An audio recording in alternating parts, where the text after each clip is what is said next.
House of Champions, we're here with Travis Newman, 7th place at Altoona, Iowa this weekend, and we're just going to go to it. Alright, so I played Infernoid, 60 card Infernoid. In my opinion, I feel like it's the best deck of the format. I know a lot of people are playing Spirals. I feel like the deck inherently has a really good Spiral matchup. So I built it to counter the second best deck in my opinion, which is Pendulum Magicians. So I'll get right to it. I played 3 Infernoid Degatron, 3 Harmodic, and then I played the 1 Antra just for the Void Feast play. If you don't have the Sijet, this gets to balance out your numbers with Degatron right here.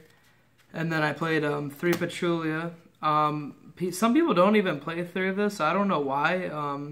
As soon as you summon this card against Pendulums, it automatically outs their trap. Because they either flip it or you just pop it. So I felt like it was really good. And then, of course, the 1 Sajet. And then 2 Sightsmiths and a Tundle. A lot of people question me on this. People play more of this and more of this. I didn't want to open any of them, but I knew this card was 10 times better than a Tundle, so I played more of that. And then, of course, 2 Deviati and 2 Anunku. Part of me wants to play 3. You know, I feel like 2 and 2 is fine. And then that's it for the Infernoids. And then I played 3 Raiden, 2 Wolf, and 1 Lumina. Trevor knows my opinion. That's the man behind the camera. What's up? I should have definitely not played 2 Wolves and the 2 Solar Recharges. I bricked with them all day. I told you. I honestly feel like I could have won the tournament if I did not play 2 Wolf and 2 Solar Recharge. But these were fine. These are definitely going to get cut. Yeah. Should definitely not play those. And then I feel like this is just like the god card of the deck. It's definitely best card in the game. I definitely think it needs to get hit. It's broken. Then I played Hand Traps. This is the second best hand trap in the game besides Ash Blossom in my opinion. Whenever you grass 1-for-1 Void Vanishment and then they activate it and then you're just like Gamma. You usually auto win the game because they go -1 and you make an Omega for free. And then 3 Ash Blossom and a Maxi, you know. Because hand traps are the best. Maxi is still in the game, so why not play it? And then every time you resolve this card, you can't really lose the game, to be honest, because you search Void Feast, which is also one of the best cards in your deck. I played 1 Imagination. I sided the other one. I never resolved it, but... Discard fodder. Yeah, you know, I really want to cut it, but like there's no reason to, just because of the fact that it's still searchable off of Void Vanishment, and if you resolve it, it's usually game, so nah, I wouldn't cut it. 3 Charge of the Light Brigade and 2 Bricks. Like I said, this card is going to be something else. So. Brick City. Yep. And then 3 Left Arm. There's a funny story behind this. What's the story? So I went X1-1, by the way, and I tied with Burning Abyss in like the 4th round. And he had an Ash Blossom, and I activated a Left Arm Offering. And then he thought he had 18 cards in deck, and I had 41. So he thought I was going to go for grass, but I searched out the Regeki, and I killed him. I summoned in a Tundle after, so it was pretty good. And then the 1 grass. And then 3 Desires. You have to play this right, because if you have Void Vanishment and Pot of Desires, you never want to Desires if you have the Void Vanishment, because you don't want to Desires your pieces away. So this is a really good card, like turn 3 if you start. What do you think about opening Grass and Desires? What's the play? Grass and Desires? Oh yeah, you Grass first. And then if they got the Ash, they got the Ash, and then you Desires and you're still ahead. And then for the 1-ofs, you play the 1-for-1, the Foolish, and the Regeki. 3 Void Feasts. Best card in the deck. It's not there was another player who topped. You know, I respect him. He's a really good player. He only played 1 of these, but he opted to go second. I opted to go first.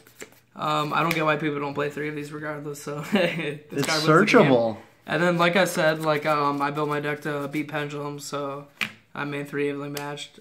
Shout out to Trevor. So. Kind of a good card. Yep. And then that's it for the main deck. And then for the extra deck, like I said, I never resolved this, so I had 4 dead cards in my extra deck. But if you resolve it, you win. You win because you pop 3 cards, you send 3 cards, and you set back 3 cards. Yeah, it's really good. And then I played two Minervas.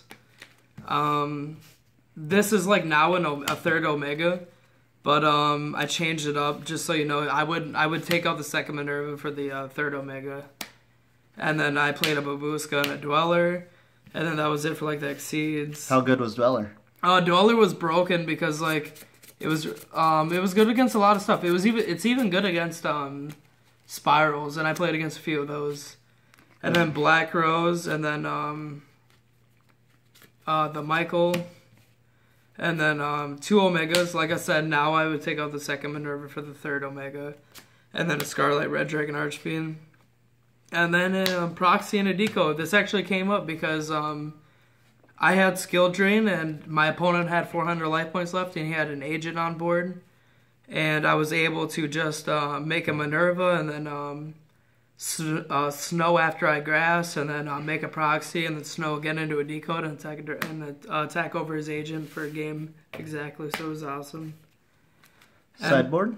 Sideboard, I played 3 Ghost Ogre, 3 Drone Logbird, 3 Vanity's Fiend. I would cut this. It wasn't very good. Bad choice. That was my fault. It was a bad choice. Yeah, no, we both agreed it was very good, but it just didn't show up. And then 3 Twin Twisters, Void Imagination, Dark Hole, and this card's going in the main board. It was the best card in my side deck. I actually drew it a fair amount of time, so yeah.